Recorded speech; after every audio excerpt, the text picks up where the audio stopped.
पैरों में फासला है, अंगूठे, उंगलियां, तलवे और एड़ी का भाग, उसको ढीला छोड़ दें। आपके टखने ढीले पिंडलियों पर आएँ, पिंडलियों के स्नायु ढीले छोड़ दें।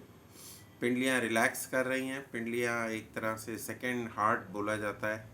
जिनको वेरिकोज वेन्स होती हैं उनको इस तकलीफ़ का पता होता है, बाकी लोग सिर्फ सुनते हैं और वो महसूस करते हैं कि वेरिकोज वेन्स की वजह से उनको कितनी प्रॉब्लम होती हैं, चलना तक मुश्किल हो जाता है। कई बार तो फिर you cannot even stand for a long time. तो पिंडलियाँ और उसके बाद घुटने के नीचे का भाग और जंघाओं को, आपके थाई मसल्स को ढीला छोड़ दें। हिप्स को ढीला छोड़ें। पैरों से लेके और कमर तक का भाग ढीला हो चुका है।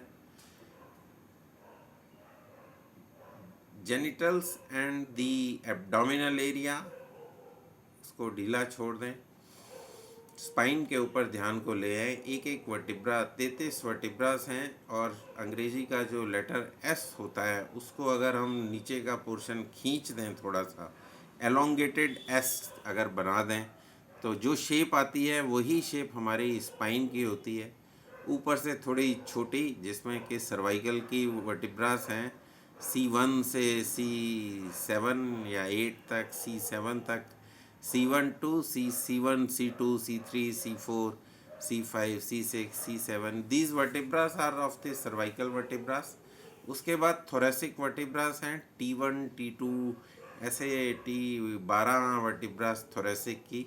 और फिर उसके बाद आपकी लंबर वर्टिब्रास, फिर उसके बाद आपकी सैक्रल की वर्टिब्रास, लंबर की 5 और सैक्रल की 3, और फिर 3 कॉकिक्स।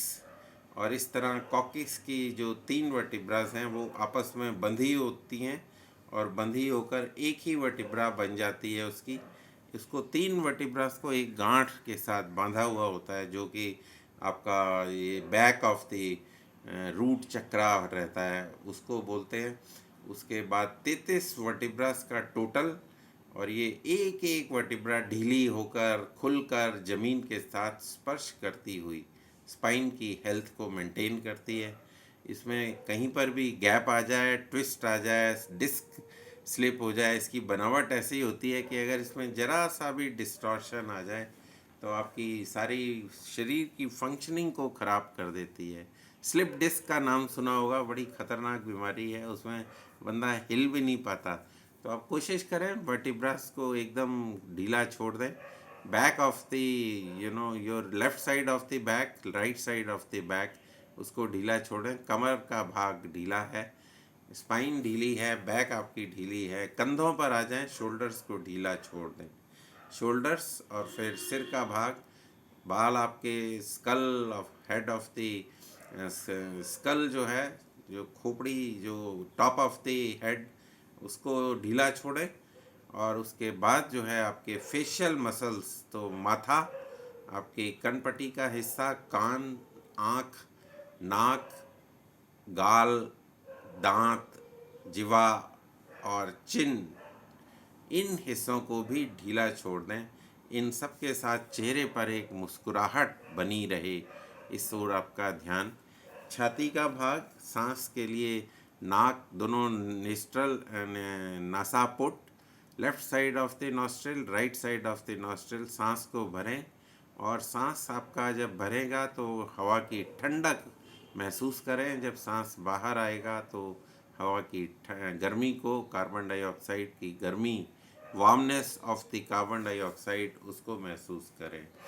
छाती का भाग ढीला, लंग्स के अंदर आपकी हवा भरती है और वहीं से जो एक्सचेंज प्रोसेस है, ये ऑटोमेटिक प्रोसेस है, आपको इसमें कुछ करना नहीं है, सिर्फ ऑब्ज़र्व करना है। तो अपने आप वो कार्बन डाइऑक्साइड जो है सांस के थ्रू बाहर चली जाती है। उसके साथ टॉक्सिन्स भी बाहर जाते हैं, टॉक्सिन्स के साथ कई बीमारियां भी बाहर जाती हैं।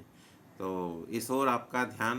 पेट आपका फूलता है जब सांस भरते हैं, सांस छोड़ते हैं पेट अंदर की तरफ चला जाता है। दोनों बाजू आपके, शोल्डर्स, बाजू और कोहनी का भाग, कोहनी को ढीला छोड़ दें। फोर आर्म, दो आगे की जो बाजू का आधा हिस्सा, और फिर कलाई का भाग, कलाई के बाद आपकी अंगूठा, तर्जनी उंगली, index finger, middle finger, ring finger, little finger of left hand, then the thumb, index finger, middle finger, ring finger and little finger of the right hand, इनकी ओर ध्यान को ले जाएं, इनको भी ढीला छोड़ दें। अब आपकी दोनों जो मुट्ठियां हैं आधी बंद हैं और उंगलियों के जो टिप्स हैं, फिंगर टिप्स, यहाँ पर आप रक्त का संचार महसूस कर सकते हैं। You can feel the blood circulation on your finger tips. 3 बार हम यहीं पर बैठे बैठे अपने इष्ट देव को याद करते हैं और ओम का उच्चारण, जिस भी किसी गुरु को आपको मानते हैं उनके जो नाद है उसका उच्चारण कर सकते हैं। अगर कुछ भी नहीं समझ आता तो माँ का उच्चारण मुंह को बंद रख के और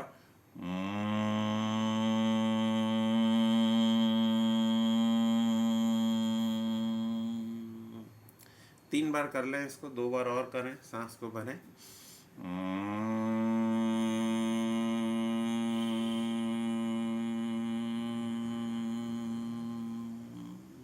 फिर एक बार करें।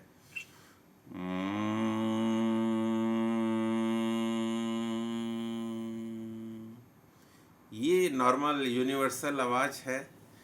ओम का उच्चारण जब हम करते हैं तो ये जो कॉस्मोस के अंदर भी ये आवाज़ वाइब्रेशंस आपको मिलते हैं, और जो कुछ शरीर के अंदर है वो ही ब्रह्मांड के अंदर है, जो पिंड के अंदर है वही ब्रह्मांड के अंदर है। तो ये आवाज़ें, ये वाइब्रेशंस आपके शरीर में और पूरे शरीर को शांत करके बैठे हुए हैं, लेटे हुए हैं आप।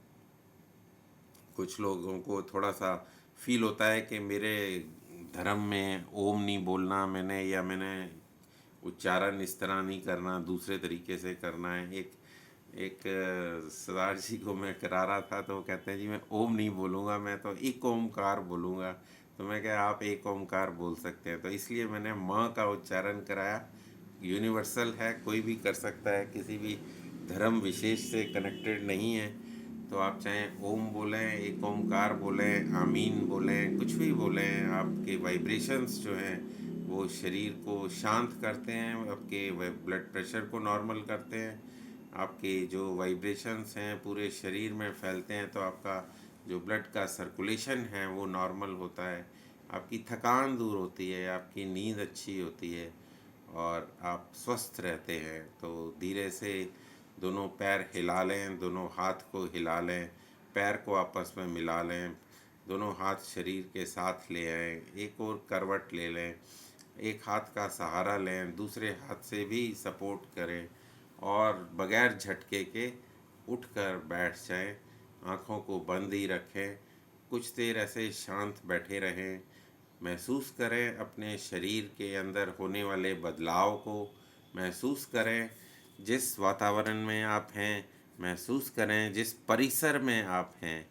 तो अपने परिसर को, अपने वातावरण को और अपने शरीर को फील करें अच्छी तरह से, और जब भी आपका मन करे आप धीरे से आँखें खोल सकते हैं।